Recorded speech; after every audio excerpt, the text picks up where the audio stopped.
Jésus prit avec lui Pierre, Jacques et Jean, et les emmena eux seuls à l'écart sur une haute montagne, et il fut transfiguré devant eux.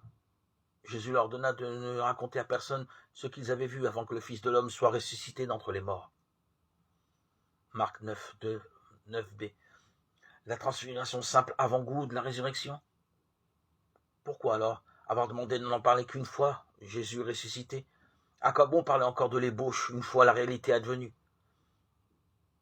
Eh bien justement, parce que la transfiguration a dû être beaucoup plus rayonnante que les apparitions du ressuscité. Ces dernières laissent toujours place au doute.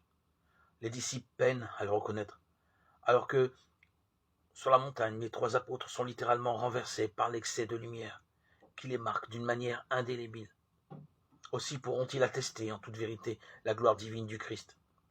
C'est ainsi que Pierre affirme: ce n'est pas en ayant recours à des récits imaginaires sophistiqués que nous avons fait connaître la puissance et la venue de notre Seigneur Jésus-Christ, mais c'est pour avoir été les témoins oculaires de sa grandeur.